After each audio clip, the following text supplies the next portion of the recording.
예, 여러분 평안히 주무셨죠?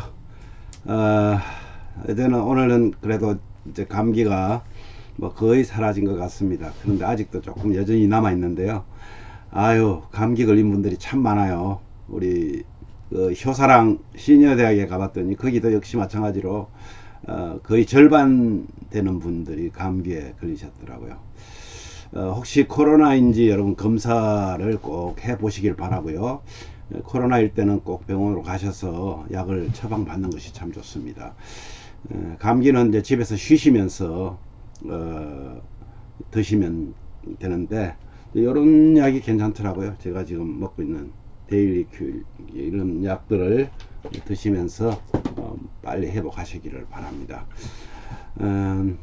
사도신경 고백하면서 10월 11일 금요일 아침 기도를 우리 하나님께 올려드립니다. 나는 전능하신 아버지 하나님 천지의 창조주를 믿습니다. 나는 그의 유일하신 아들 우리 주 예수 그리스도를 믿습니다. 그는 성령으로 잉태되어 동정녀 마리아에게서 나시고 본디오 빌라도에게 고난을 받아 십자가에 못 박혀 죽으시고 장사된 지 사흘 만에 죽은 자 가운데서 다시 살아나셨으며 하늘에 오르시어 전능하신 아버지 하나님 우편에 앉아 계시다가 거기로부터 살아있는 자와 죽은 자를 심판하러 오십니다.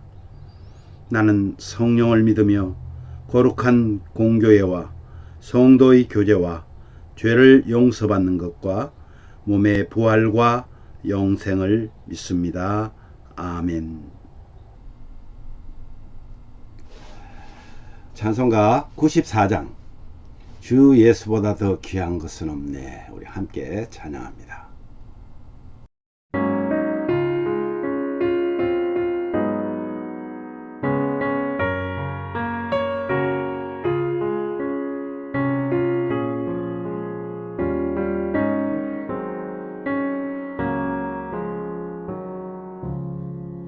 주 예수보다 더 귀한 것은 없네. 이 세상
말씀은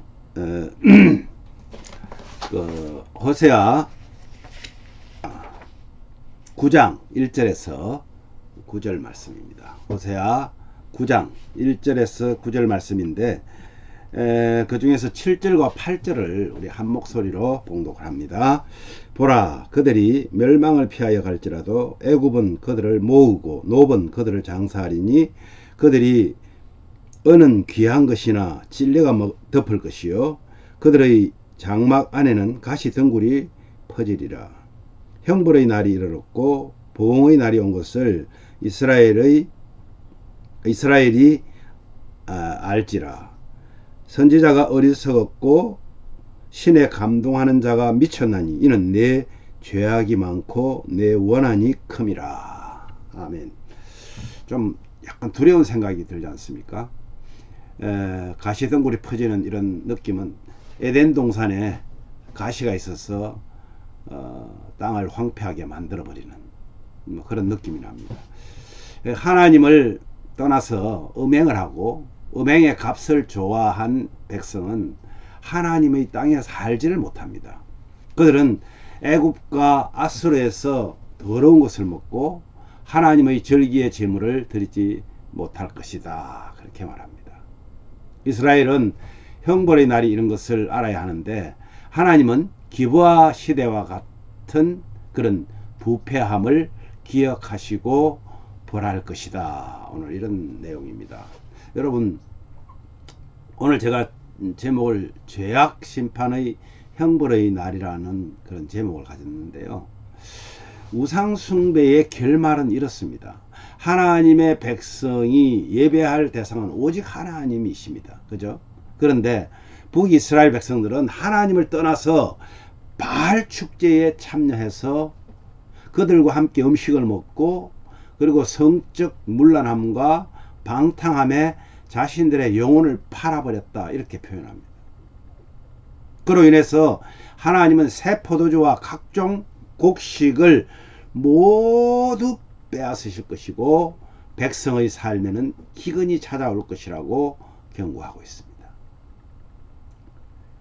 그들이 제사를 드릴지라도 하나님은 그 거짓된 예배를 받지 않으실 것이다. 그리고 옛적에 이스라엘은 애굽에서 종살이를 했는데 이제 아수르의 노예가 될 것이다. 아수르의 포로로 끌려가서 어떤 제사도 드리지 못하고 절기도 지킬 수 없을 것이다 라고 지금 경고하고 있는 거예요. 그들이 의지하고 도움을 청했던 애굽은 그들의 매장지가 될 것이고 세상을 따르고 하나님을 온전히 예배하지 않는다면 결국 곤고함과 실패의 덫에 걸리게 될 것입니다. 여러분, 형벌의 날이 다가옵니다. 하나님은 형벌과 보응의 날을 예고하십니다. 백성이 하나님 말씀을 선포하는 선지자들을 어리석고 미쳤다고 조롱했기 때문입니다. 영적으로 어둡고 무감각해진 백성은 참 선지자, 호세아를 지금 얘기하는 거예요. 참 선지자가 전하는 말을 싫어했습니다. 거부했습니다. 하나님과 함께하는 선지자는 에브라임을 지키는 파수꾼입니다. 그런데 백성은 하나님의 말씀을 선포하는 선지자를 마치 새 잡는 자가 이렇게 그물을 치고 잡는 것 같이 여기서 그에게 원한을 품었다. 이렇게 표현하고 있습니다. 말씀이 사라진 북이스라엘은 마치 사사시대의 기브아와 같이 부패했습니다. 하나님의 징벌을 받게 될 것입니다. 하나님의 말씀을 경멸하는 공동체는 죄악을 쌓게 되고 결국 엄중한 형벌을 면할 수가 없습니다. 하나님의 말씀을 통해서 그분의 뜻을 보십시오. 하나님은 그분의 뜻을 보이고 계십니다. 우리는 보아야 됩니다. 하나님은 선지자를 보내셔서 자기 백성들에게 말씀하십니다. 그런데 그 말씀을 듣고 행하기보다 그들은 오히려 선지자들을 어리석다고 미쳤다고 조롱을 합니다. 영원한 소망을 가진 사람들은요, 선포되는 말씀에 마음과 이 귀를 열고 듣고 그리고 마음을 다해 순종합니다. 이사야서 40장 8절의 말씀처럼 세상 것들과는 달리 하나님의 말씀은 절대적이고 영원하다. 말씀을 들을 때 예와 아니요 중에서 어떻게 반응하는지 우리는 점검을 해야 됩니다. 말씀을 듣고 지키는 자, 즉 행하는 자는 복된 자입니다. 여러분, 간음과 음행을 죄라고 지적하는 곳이 그렇게 많지 않습니다. 가면 갈수록 그럴 것입니다. 간음과 음행을 죄라고 공공연히 지적하는 곳이 있다면 그것은 교회입니다. 교회 말고는 거의 없어졌습니다. 윤리와 도덕이 땅에 떨어져 버렸습니다. 이제는 어떤 교회들은 그런 것들을 말하지 않습니다. 그런 점에서 세상이 어떠한 곳이며 세상의 본질이 무엇인지 교회를 통하지 않고서는 제대로 알 수가 없다는 겁니다. 교회에 던져진 과제는 죄인들을 미워하지 않으면서 간음과 음행의 죄를 미워하는 것입니다. 사람을 미워하는 것이 아니라 그 죄를 미워하는 것입니다. 사랑과 용납을 그 안에 반드시 성경적인 진리를 담아서 전해야 될 사명이 바로 우리 성도에게 있다는 말입니다. 그러려면 우리는 온유한 마음을 가져야 하고 그 온유한 마음 안에 소금과 빛의 사명을 감당해야 할 것입니다. 오늘도 주 안에서 정말 하나님과 함께 동행하는, 하나님의 말씀과 동행하는 오늘 저와 여러분 되시기를 주님의 이름으로 축복합니다. 함께 기도하기를 원합니다. 주님, 죄악에 대한 형벌과 심판이 분명히 있음을 성도된 저희들이 증거하게 하소서. 죄를 죄라 말하게 하소서. 이것이 이루어지기를 기도합시다. 그리고 영육 간의 연약함으로 기도하는 성도들, 이영래 김찬남 권사님, 또 정경의 사모님 회복을 위해서 기도해 주시길 바랍니다. 아직도 주님께 돌아오지 않은 우리 가족들, 형제들, 우리 자녀들, 부모님들 한 분 한 분 불러가며 기도합시다. 오늘도 온유함으로 소금과 빛의 사명을 감당하는 우리 모든 가족들에게 행복한 하루가 되게 해달라고 우리 함께 기도합시다. 제가 먼저 기도하겠습니다. 하나님 아버지, 은혜를 감사합니다. 죄와 심판과 형벌의 날이 곧 다가오는 것을 우리는 늘 느끼고 삽니다. 우상을 섬기고 하나님의 말씀을 경히 여겼던 북이스라엘이 아수르에 온전히 팔려버린 것처럼 오늘날 세상이 그러합니다. 교회들이 하나님의 말씀을 말씀답게 전하지 못하고 또 말씀답게 전하나 제대로 듣지 않으려고 하는 그러한 세대에 저희들 살고 있습니다. 오늘 분명히 말씀하신 것처럼 주님, 죄악에 대한 형벌과 심판이 분명히 있음을 우리 성도된 저희들이 증거하게 하고 죄를 죄라 말할 수 있는 그런 용기와 믿음을 더하여 주시기를 원합니다. 영육간에 연약한 우리 성도님들 기억하여 주시옵소서. 우리 김영래 권사님, 김찬남 권사님, 정경의 사모님을 기억하여 주시고 이들이 정말 그 안건하여서 하나님의 일을 하는 데 있어 또 살아가는 데 있어서 어렵지 않도록 주님께서 회복시켜 주시기를 원합니다. 연약한 연로한 우리 성도들을 모두 다 기억하여 주시기를 원합니다. 오늘 하루 종일 주 안에서 거할 수 있게 하여 주시옵소서. 오늘은 특별히 주님께 돌아오지 않은 우리 가족들, 형제들, 자녀들, 부모님들을 위해서 한 분 한 분 이름을 불러가며 기도할 것입니다. 주님, 사랑하는 자녀들, 사랑하는 부모님들, 우리 가족들, 형제들이 주님 앞으로 돌아와서 함께 우리가 천국의 복을 누릴 수 있도록 은혜를 더하여 주시옵소서. 오늘도 온유함으로 소금과 빛의 사명을 감당하기를 원하는 우리 모든 가족들에게 행복한 하루가 될 수 있도록 주님 보호하여 주옵소서. 주님 안에 거하고 주님과 동행하기를 소원하는 우리 모든 하나님의 권속들 머리 위에, 가정 위에, 자녀들을 위해 주님께서 함께하여 주옵소서. 거룩하신 예수님 이름으로 기도하옵나이다. 아멘.